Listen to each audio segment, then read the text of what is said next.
Hello, and welcome to this overview of the marriage of convenience trope in historical romance. I'm Olivia, your favorite resource for book recommendations you can easily screenshot, and you're watching Random Olive Reads. This is basically one of my favorite tropes in historical romance. So, what exactly is marriage of convenience? Well, two people agree to get married in a mutually beneficial arrangement. It could be for financial security, protection, property exchange, or they need help taking care of their dependents. The marriage usually occurs pretty early in the plot, within the first third of the book, and emotional entanglement is not part of the agreement, so it comes as a surprise to everyone involved.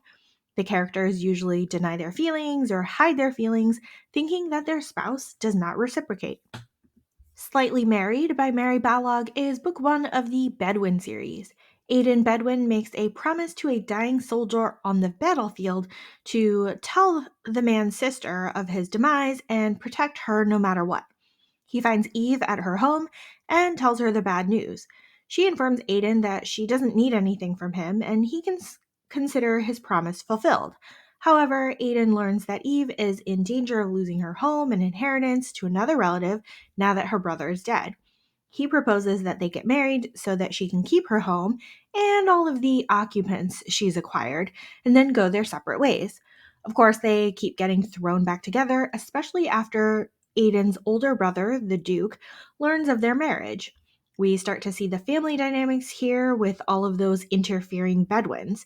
They need to present Eve to society even when she resists due to being in mourning for her brother.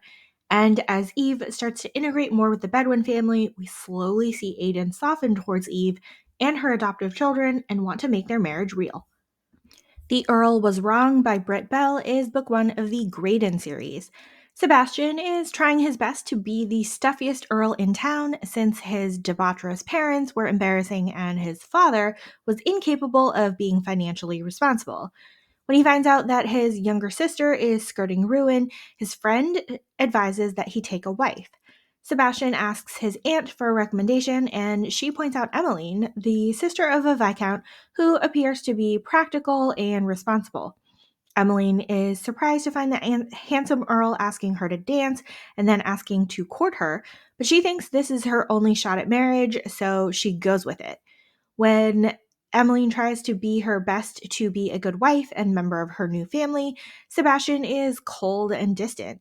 He has this underlying fear of love and passion, thinking that he'll turn into his flighty parents if he gives in to those emotions. Basically, Emmeline is awesome throughout the entire book, while Sebastian is the one who needs to grow and realize that love is available to him and he has all of these amazing family members. A Deal with the Earl by Sadie Bosk is book one of the Necessary Arrangements series. Julie is the daughter of a cruel and oppressive marquess and avoiding marriage during her seasons while she waits for her childhood sweetheart to return home from war. Unfortunately, her father has set up a match with Robert, an earl and heir to a duke, and she cannot get out of it. Despite starting off angry at being managed and betrothed without her knowledge, Julie makes her own deal with Robert that she'll go through with the marriage if he helps get her sister out of an asylum and bring her home to live with them. In exchange, she will provide the heirs that Robert needs. While these two don't trust each other quite at first, once we see how kind Robert is towards Julie's sister, even Julie accepts that he's a good person and that their marriage is the only way to have rescued her sister. The romance here is incredibly slow burn, but really satisfying to read. The Taming of a Highlander by Elisa Braden is book two of the Midnight in Scotland series. Kate Huxley is in Scotland visiting her brother and trying to finish writing her novel or play so that she can be financially independent and never need to get married. Except that she may or may not have witnessed a man committing murder and is now in some sort of legal entanglement with a sergeant who wants to know what she saw. Broderick had been wrongfully imprisoned, beaten to near death, and scarred last year, so after his recovery, he's looking for revenge against the man who orchestrated his downfall. Unfortunately, Kate's disruption in the woods has caused his quarry to escape, plus the unwanted attention of the law. Kate and Broderick end up in a marriage of convenience to prevent the law from compelling her to testify against her husband. They fall in love in pretty short order, and Broderick's protective instincts flare up when Kate becomes a target for the madman. Cinderella and the Duke by Lydia Drake is the first book in the series. Julia is the Cinderella in the story, escorting her younger stepsister to a ball while her stepmother is ill. This is Julia's one chance to find a husband since her stepmother refuses to let Julia go to any balls at all. While protecting a rake from being compromised by a lady and called out in a duel by her husband, she kisses him and then runs away, thinking that she's ruined. When the rake, our Duke Gregory, comes to call the next day with her lost slipper, she proposes a marriage of convenience to him. He helps her get out of her stepmother's house, and she helps him avoid the lecherous women of the town. Both of these people are deeply insecure and play an emotionally detached role to protect themselves from being hurt. However, they have great chemistry together and enjoy each other's company. Yours truly, The Duke by Amelia Gray is book one of the Say I Do series. We start here with one of the silliest reasons for a marriage of convenience, which is an inheritance related reason. Our Duke Wyatt has just been informed that he needs to get married within 7 days to keep the property that his grandmother had left for him. Not to worry though, his solicitor has already found him a bride. Frederica is in a custody battle with her cousin over the guardianship of her sister's orphaned children, and she needs a husband to bolster her cause. When the Duke shows up at her house to offer marriage, she is stunned and would rather have had more time to consider the proposal, but they're in a time crunch, so that she accepts. Along the way, we find that Frederica is the strict caregiver and expects proper behavior from the children, but mostly so that she doesn't get the kids taken away from her. And then Wyatt is the one who wants to see the kids rambunctiously playing. These two are constantly bickering from their opposing views on child rearing, plus misinterpreting each other's words all of the time. But somehow they finally work it out. Never Marry a Cowboy by Lorraine Heath is book three of the Rogues in Texas series. We start with a tragic prologue here, which explains how Kit was in love with his twin brother's wife, who passes away from cancer. We jump back into the town of Fortune, Texas, where Kit has been living for the past few years and even elected as the town marshal.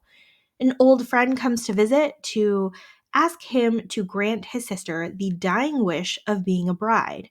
Despite refusing at first, Kit ends up spending the day with Ashton and decides to bring some joy with a wedding.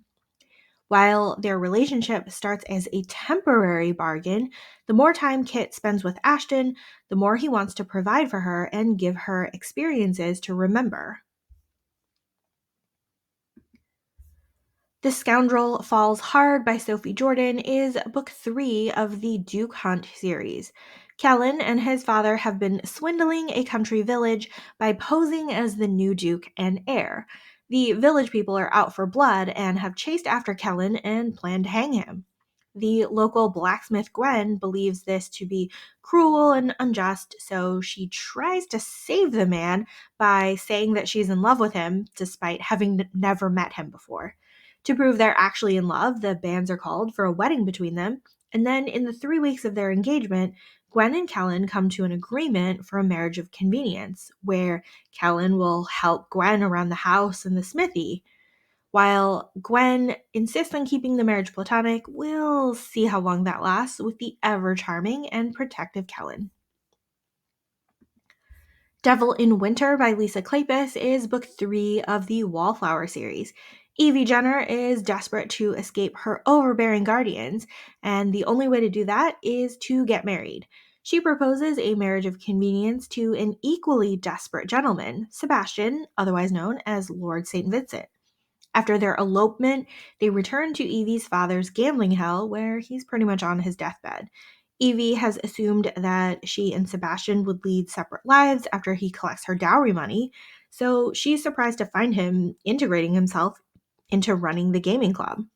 As Evie finds herself in peril from others, Sebastian is compelled to protect her. Their marriage may turn out to be more emotionally entangled than initially intended.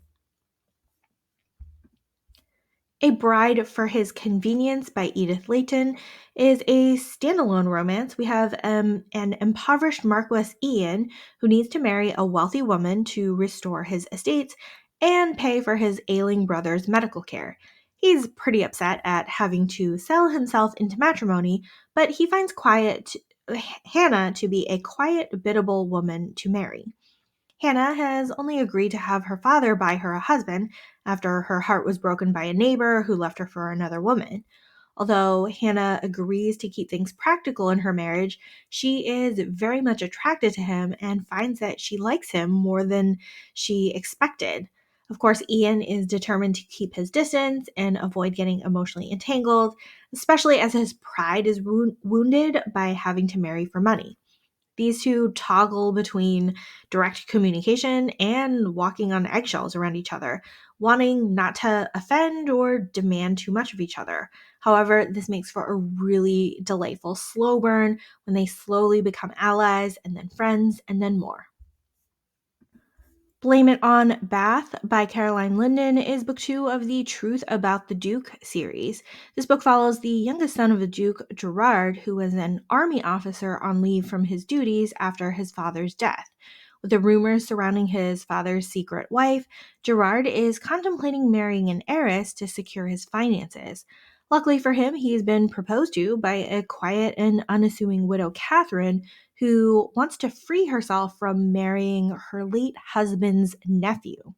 Gerard agrees to the proposal and also tries to gain Catherine's affections in the process. After a hasty wedding, they're off to Bath, where Gerard attempts to find the person who is blackmailing his father with the knowledge of a long ago secret marriage.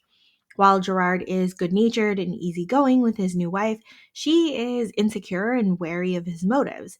She's had a history of being browbeaten by her social climbing mother and poor treatment by her late husband. It takes quite a bit of effort on both Gerard and Catherine's parts for her to trust him. Ravishing the Heiress by Sherry Thomas is book 2 of the Fitzhugh trilogy series. Millie and Fitz have been married platonically for 8 years and soon to embark on their agreement to try to have children.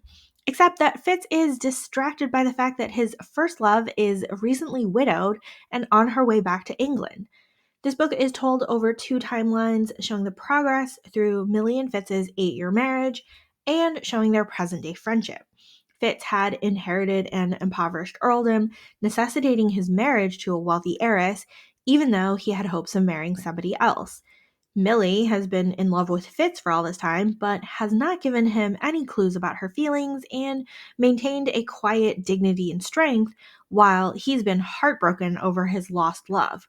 However, over the years, we get to see Fitz become a strong and steady presence in Millie's life and ever so slowly becoming her closest friend. This book is the slowest of slow burns and heartbreaking in all the best ways. Thank you so much for watching this video. Hopefully you found a book or two to add to your TBR. Links to all of these books are in the description box. Like and subscribe to get updates, and you can follow me on Instagram at randomolive.